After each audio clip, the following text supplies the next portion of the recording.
Some of you may remember Max Steel like this. Some of you may also remember Max Steel like this. Maybe a few of you even remember Max Steel like this. The Max Steel franchise follows a teenager who gets tangled up in futuristic technology that ultimately turns his life into that of an extreme action hero or superhero movie. Kind of. It really depends on which version you're watching and what direction the story is being taken in. While a lot of people may specifically have memories of Max Steel and how the 2013 cartoon or the 2016 live-action movie portrayed the character, Max Steel originally started off quite different from that. So today, I'd like to take a deeper look into Max Steel, see how it all started, what led to things changing, and how rebooting the series affected the reception of the series. There's a lot to go over here, so let's take this thing to the max.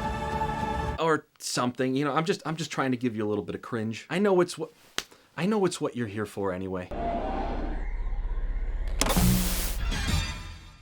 The late 90s and early 2000s were a pretty prominent era known for one thing when it came to the entertainment for younger demographics. I've said it many times before, but I'll say it many times again. The multimedia method, or as some can see it as, the Pokemon method. It was all a certain way to look at launching a new property. The biggest thing at the time was not just having a cartoon, it was having a cartoon that would also push and sell video games, books, merch, but most importantly, toys. The cartoon to action figure pipeline was a big determining factor on if your property was going to stick around and make any sort of impact on a kid's attention span. Now, to be fair, this isn't a surefire 100% working all the time method, but it worked enough for so many that it became the template to try and instantly build a franchise. And while not fully like those other methods where they're going in every single avenue all at once, the origins of Max Steel all start from the aspect of selling toys, with Mattel working on a line of action figures that would have this cool action spy theming to them, while at the same time, Mattel contacted Netter Digital Entertainment for them to work on what a TV series surrounding a young secret agent could be like. So now, in 1999, the Max Steel toy line would hit store shelves, and do pretty well based on the more extreme sporty edge that the character had to him. However, in 2000, once the TV series would officially come out, the characters were a bit different in comparison to the toys because of how they were both made separately. Now, for the time being, I do want to focus on the animation side of Max Steel. But there are some things that are pretty interesting with the toys themselves, and I would like to talk about them, but we'll save all that for later on. Coming up next, Max Steel.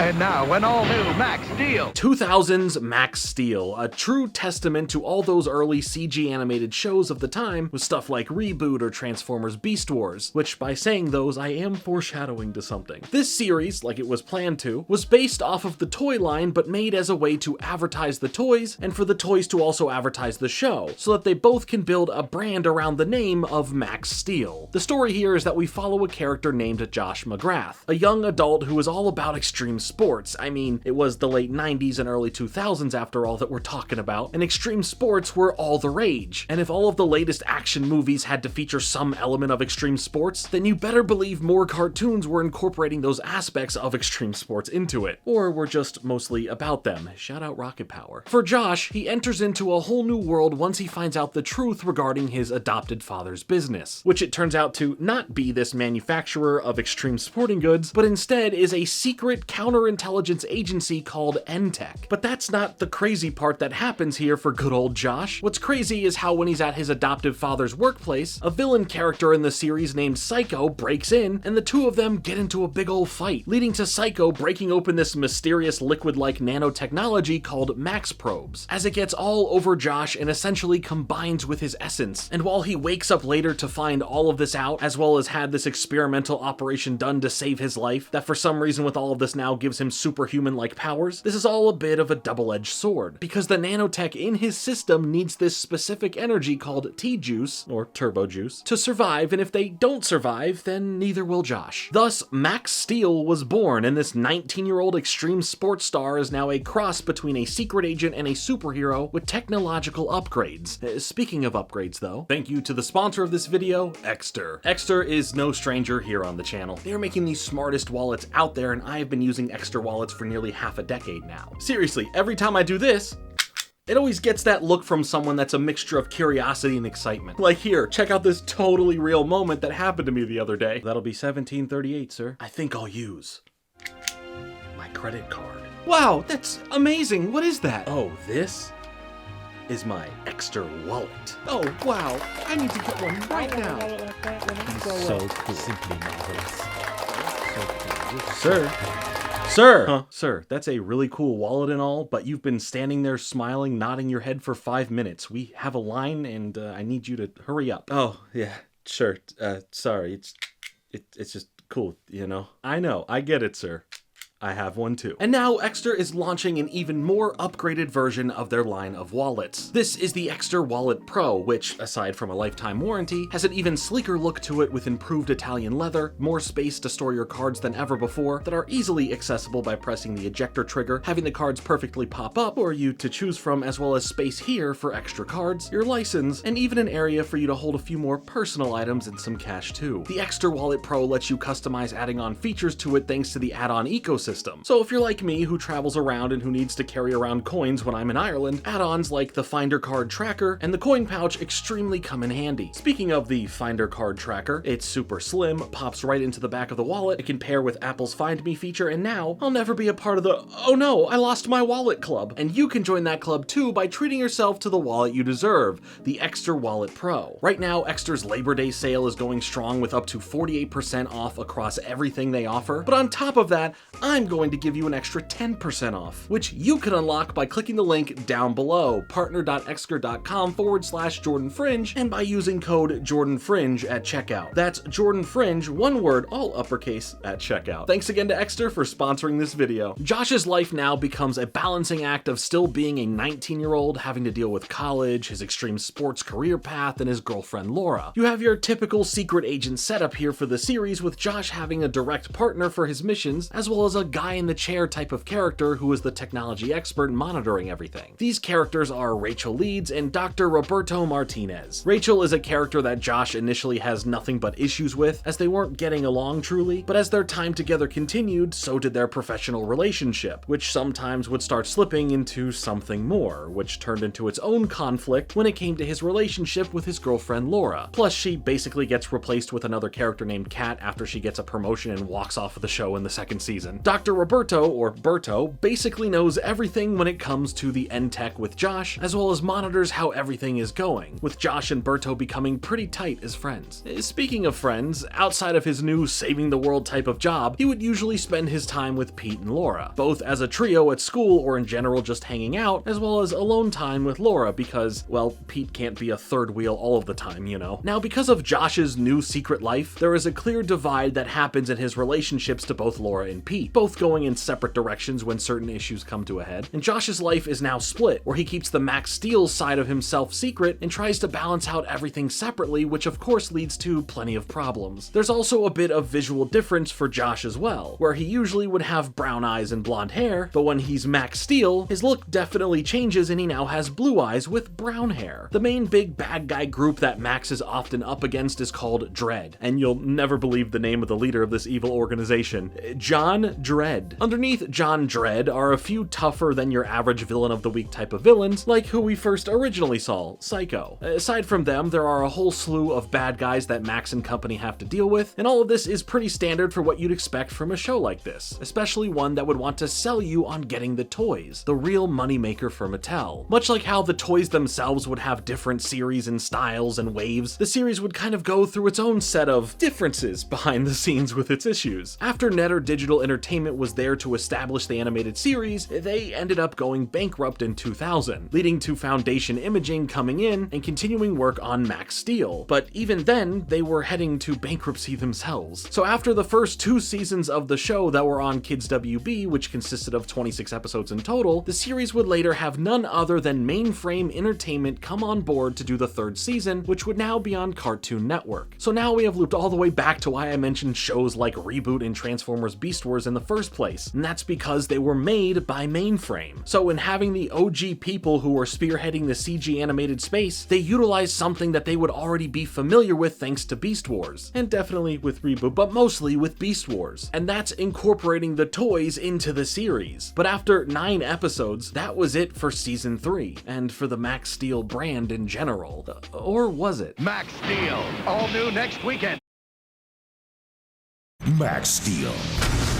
In the US, Max Steel as a brand actually wasn't doing too well despite having an initial strong response from the toys when they first released. What kept things alive specifically was the Latin America market, as the audience there for the property, and more specifically the action figures, was booming. So much so that after the TV series came to an end, Mattel continued to work with Mainframe to produce direct-to-DVD movies and shorts that would start coming out in 2004, with a total of 9 films releasing all the way up until 2012, all mainly for this audience. Now, 2012 would prove to be a pivotal year for Max Steel, but before we get to why that is, let me mention something pretty cool when it comes to Max Steel, and it being so popular in Latin America. This is Big Jim, another line of toys created by Mattel throughout the 1970s and 80s. Big Jim would end up having a presence in Latin America as well, but going under a different name, that being Kid Acero. Mattel's subsidiary for Latin America for this, Cipsa, was able to do a lot with the Kid Acero idea, as this would turn into a decently successful franchise that focused on Kid Acero and his dual life as someone who competes in sports competitions all over the world, and as someone who is a secret agent and superhero and,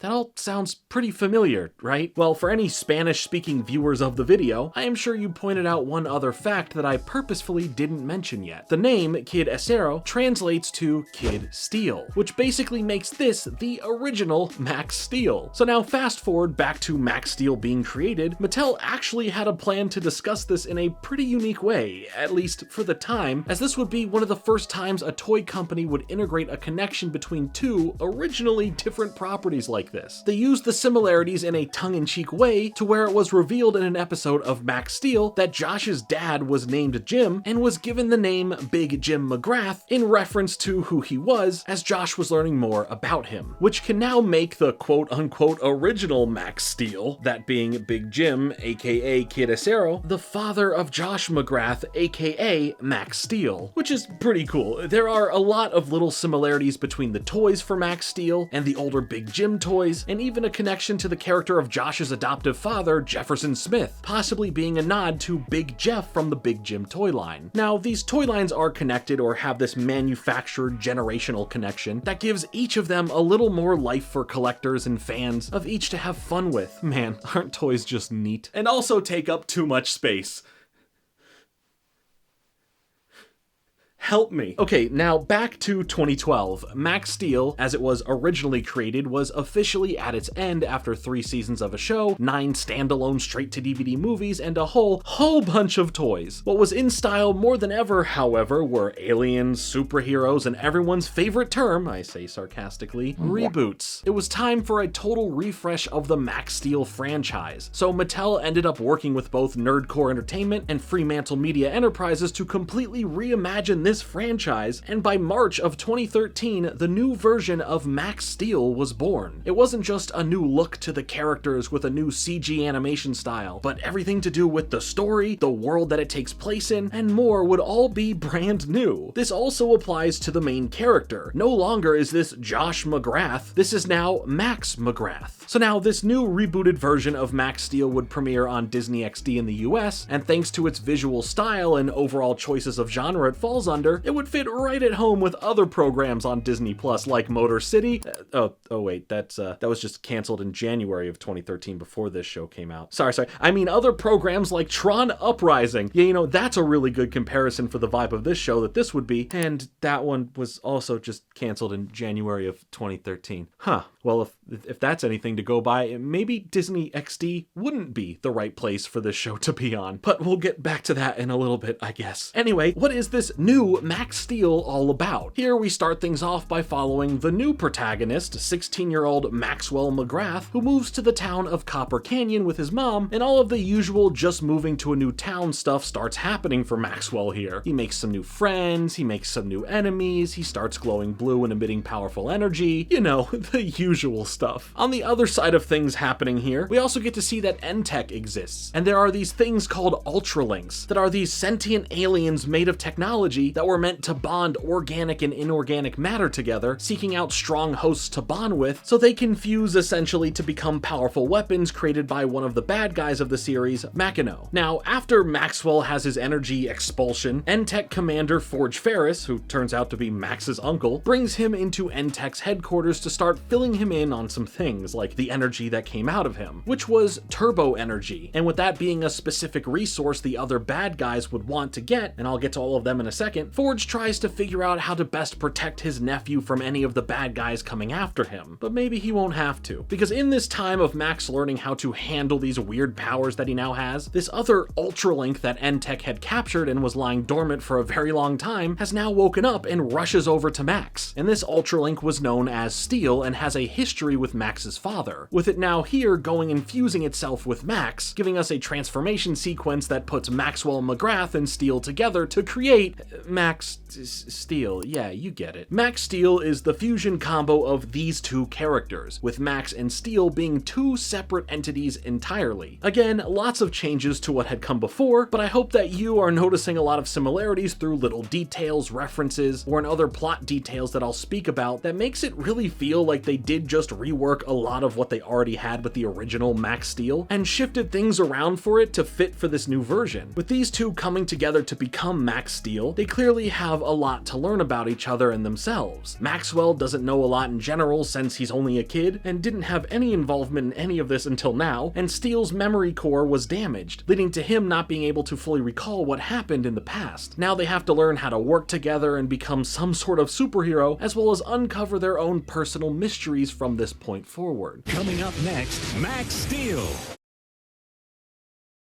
And now, an all-new Max Steel. This Max Steel reboot really took a lot of what was working from all of the other shows from around that time that were huge hits, and a lot of the tropes we'd see in big-budget superhero movies to make this series feel more dynamic than ever. But aside from the action sequences being turned up a notch to be flashier and show off more of what the original series couldn't do at the time due to animation limitations, the series wanted to explore the deeper, more intricate storytelling side that was definitely there in some aspects of the original series, and make it more expansive. All of the characters, both good and bad, have deeper and more personal plot lines that connect them to the overall story or other characters in unique ways. Max and the mysteries surrounding his father and the truth about himself and what he truly is all led to some genuinely surprising outcomes. And while this is mostly Max's story, getting to explore some other interesting avenues like Max's mom and her connection to everything, or how one of N-Tech's co-founders is Miles Dredd, one of the main antagonists of the show, is all really cool. Plus we still get to have this high school teenager side of him where he has his two best friends, Sydney and Kirby, as we get to see how they get involved in the story or just through their general friend group dynamics. It's nice and it adds in that dual life element really well for the genre. Now you may have noticed I said the name Dredd, which in the original series there was the main bad guy, John Dredd, who ran the organization Dredd, but this Dredd here is spelled differently and his first name is Miles. But this is something we see a lot here in the 2013 series, and that's a retooling of previous characters, with some more examples like the other two N-Tech people that we see aside from Forge, with them being Jefferson Smith and Catherine Ryan, aka Kat, as well as there is the smart scientist inventor character of Roberto Martinez, aka Berto. I really do like that they kept these characters alive from their original series in spirit, slightly changing them to fit into this new version of the property, but doing so in a way that is paying homage to the original series. Now, despite the genuinely cool world building that the Max Steel reboot does, it may not have helped it have a long life on Disney XD, as after the first season of the reboot ended, the second season wouldn't premiere on Disney XD. Instead, it ended up being released over the course of a few drops onto Netflix, as it would technically come to an end once all the episodes for the series were out, leaving us with 2 seasons and 52 episodes in total for this run of Max Steel. But much like the original series, there were a bunch of continuation films, 7 to be exact, that would all come out between mid-2015 to mid-2017, with them all having a greater impact in Latin America, so at least there is some great consistency from the fans in Latin America for the Max Steel brand. Well, maybe not everything, but what I am talking about specifically wasn't the fault of Latin America not showing up for this Max Steel outing, it was the fault of the whole world, literally. And I am of course referring to and talking about the 2016 live-action Max Steel movie. Do you remember this movie? If you do, it was probably from the Blu-ray being stocked up on every store shelves for Black Friday sales. But I know 99% of you weren't there to see this movie. It only made $6.2 million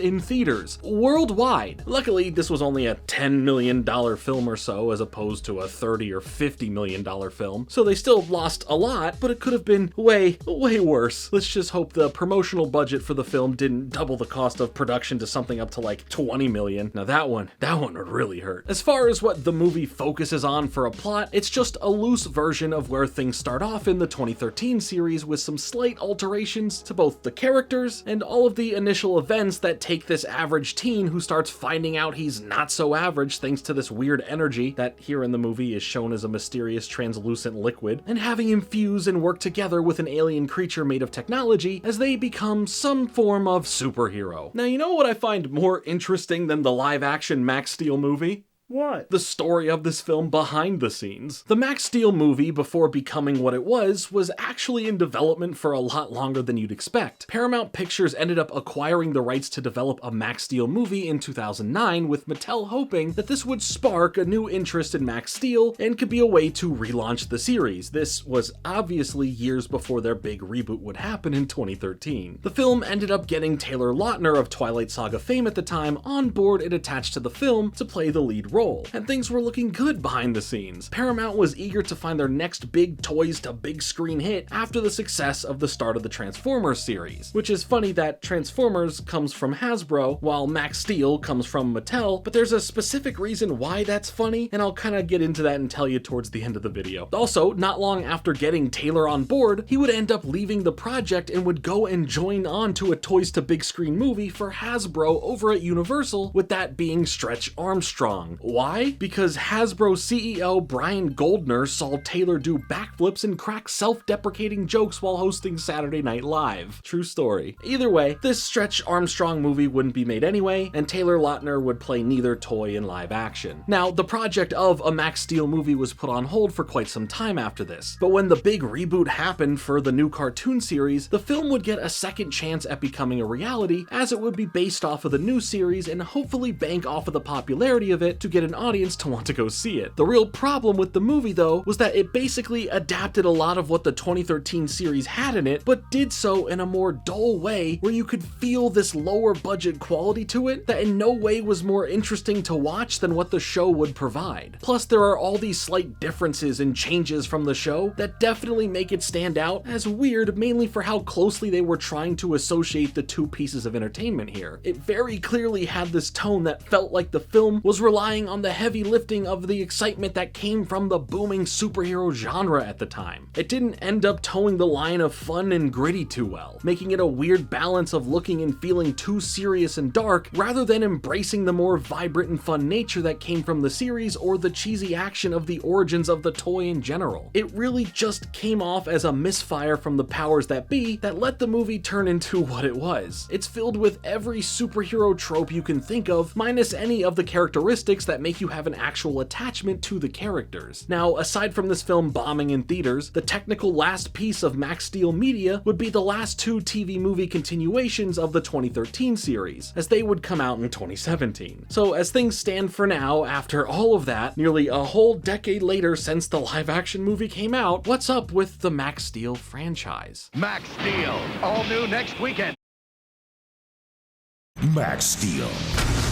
Honestly, who really knows? Because aside from fans of the franchise hoping to see something come from it eventually, it's practically been radio silent. Funny enough, the one aspect of Max Steel to outlive the entertainment industry side of it was how it all actually started. The toys themselves. With new versions of the Max Steel toys still being made and coming out as recent as 2021, with them only officially being discontinued in 2022. The toys always were the most important thing for this franchise, and when the reboot happened in 2013, the toys got completely revamped as well, getting a big push, more so when the show was actually airing, but they ended up lasting for quite some time after that with enough interest in them from consumers to have the brand kept alive on some store shelves. Whether it was the different and unique versions of Max that you could get, or if it was the clear Beyblade rip-off toys that they heavily marketed, it was clear that the toy side of things for Max Steel were always the main focus at the end of the day. And they kind of should be. This is all coming from Mattel anyway. That's their main focus, toys. The Max Steel toys were there in the beginning, and they were the thing that was there in the end. In hindsight, there is a lot of love out there for the Max Steel franchise. For sure, when it comes to the toys, both generations of it have their own audiences, and the same kinda goes for both versions of the show. While there is a bit of nostalgia from an older audience for the simpler early CG look and feel of the original series, the 2013 series does have a dedicated fan base that absolutely loves what it brought to the table, with many people who got into the series not even aware of it being a full-on reboot of the character and property as a whole. Each show occupies the nostalgia of a different generation, and I think that only makes a bit of poetic sense when comparing it to Max Steel being turned into this pseudo next generation of an even older toy line, Big Jim or Big Acero. Going back to mentioning this whole Hasbro versus Mattel thing, originally Max Steel was Mattel's own creation to go up against Hasbro's own creation, Action Man. In the 90s, Hasbro relaunched their older Action Man toy line and wanted to build it into a franchise, even getting a traditional 2D animated series in the mid-90s, but Mattel, once they brought out Max Steel, wanted to make sure that they were the first ones out with a CG animated series, beating Action Man's CG animated show by 6 months. There was always this little rivalry there that was mostly dealt through behind the scenes business tactics to be the more successful toy line, as well as more successful property in general across other categories like TV shows and movies. And I just find all the back and forth that Hasbro and Mattel would have, especially with this franchise, pretty interesting. While I think both versions of the Max Steel shows have their own special qualities about them that make them enjoyable in their own right, I really do applaud the leap of faith in trying something new that Mattel took in rebooting the series. Sure, it has a lot of things in it that call back to, or are even still a little bit the same from the original series, but it followed in the footsteps of other great shows at the time that weren't afraid to be more story focused while still delivering all the weekly action you'd want in a series like this. Sure, it didn't directly go the way the other shows I mentioned earlier that I feel are similar in presentation and narrative structure, that being stuff like Motor City and Tron Uprising. It just still didn't last as long as it could have or possibly should have when it came to it only getting the first season to air on Disney XD in the US before going to Netflix for the second season, but hey, it survived for a bit longer thanks to the TV movies and the support of the toys. But that's mostly thanks to Latin America, let's be real. It definitely was not thanks to the 2016 movie.